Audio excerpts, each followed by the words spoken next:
Tinapay mula sa langit. A daily morning devotion with CRC family.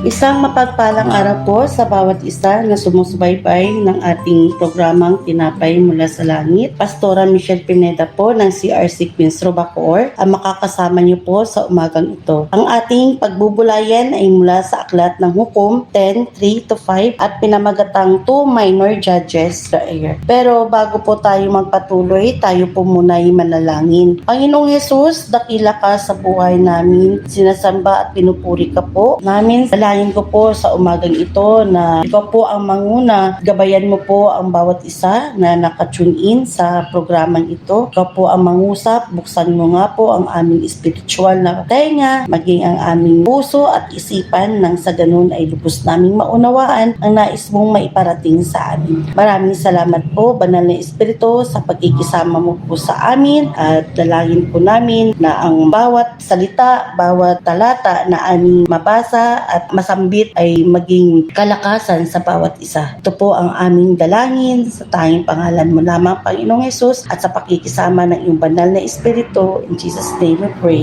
Amen. Sa ating pagpapatuloy, basahin po natin ang Hukom 10:3-5. Sabi po sa 3, sumunod kay Tola ay si Jair na taga Gilead. Pinamunuan niya ang Israel sa loob ng 22 taon. Mayroon siyang 30 anak at ang bawat isa sa kanila ay may asnong sinasakyan. Ang mga ito ay namamahala sa 30 bayan sa Gilead na tinatawag ngayon na bayan ni Jair. 5, nang mamatay si Jair, inilibing siya sa Kamon. Tayo po'y magpatuloy. So, sino nga ba si Jair? Si Jair ay ang pang-7 hukom na humalili kay Tola. Nang ito ay namatay, si Habot Jair ay may 30 anak at may 30 asno na kanilang sinasakyan. Sa panahong iyon, kung may mga pag-aari ka na ganoon, ay mailalarawan na marangya ang buhay at maayos ang katayuan. Sa kabila ng maayos na pamumuhay, hindi rin napabayaan ng kanyang pamumuno ang isang mapayapa at maayos na katayuan ng kanyang pamumuno sa pagsunod sa nais ng Diyos. Dito natin makikita na kalakip ng pagsunod sa Diyos ay ang pangakong maging matagumpay at masaganang buhay pag tayo ay sumusunod sa ating Panginoong Diyos. Sa pamumuno ng hukom na si Jair, makikita po natin na ang kanyang pamumuno ay mayroong kapayapaan, karangyaan, at sabi nga po, ang meaning nga po ng kanyang pangalan ay enlighten or giving light. So ano nga ba yun? Siya yung nagbibigay liwanag at siya yung nagbibigay ng pag-asa din sa kanyang mga nasasakupan. Sa nabanggit po na talata, makikita din natin dito na ang kanyang pamamahala ay maayos at matiwasay at mayroong kapayapaan. At sa kabila po ng kanyang marangyang estado, ay napapanatili niya pa rin po ang kapayapaan sa kanyang pamamahala, di ba po? So dahil yan ay ang pagsunod niya sa Panginoon. At nung siya ay namatay, inilibing siya sa Kamon at maituturing na ang kanyang pamumuno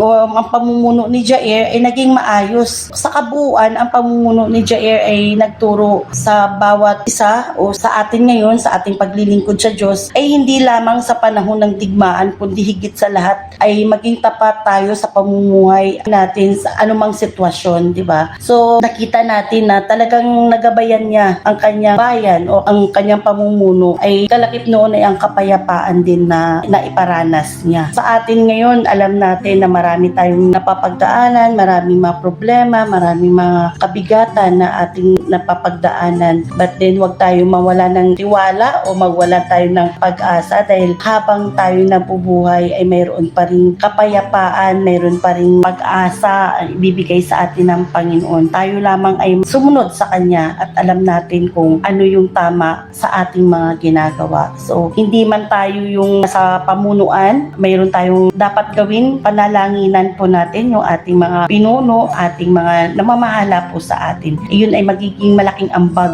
sa ating bayan. Nang sa ganun ay maranasan din natin ang kapayapaan, ang katiwasayan at maayos na pamamahala sa ating bayan sa bansang Pilipinas. Pilipinas. So nawa po, sa buhay ni Jair ay mayroon din po tayong natutunan bilang mga believers of Christ. Tayo ay hamon to sa atin kung paano natin pamamahalaan, paano tayo kumilos, paano tayo sumunod bilang mga anak ng Panginoong Hesukristo. Nawa ay tayo nakapagbigay din ng katatagan sa bawat isa, lalo na sa panahon ngayon. Maraming salamat po. To God be all the glory. Tayo po ay manalangin. Panginoong Hesus, maraming salamat po at muli binuksan mo ang aming spiritual na puso, isipan, maging aming spiritual na tenga upang mapakinggan ang nais mong maparating sa amin. Maraming salamat po sa katuroang ito upang maging silbing guide sa bawat isa, lalo na sa panahon ng kahirapan at kagipitan, na magkaroon kami ng matibay na panalanig at paniniwala sa ating Panginoong Hesukristo. Maraming salamat po sa inyong banal na espiritu at sa paggabay mo po sa amin parati. At tuwing kami ay nababaluktot or kami may ay natitisod, muli mo kaming pinapatayo. Maraming salamat, Panginoong Hesus, sa patuloy na ikaw ang nagbibigay sa amin ng kalakasan. Muli po, ito po ang aming dalangin sa tanging pangalan mo lamang. In Jesus' name we pray. Amen. Muli po, maraming salamat po sa inyong pakikinig at patuloy po nating i-share ang programang ito,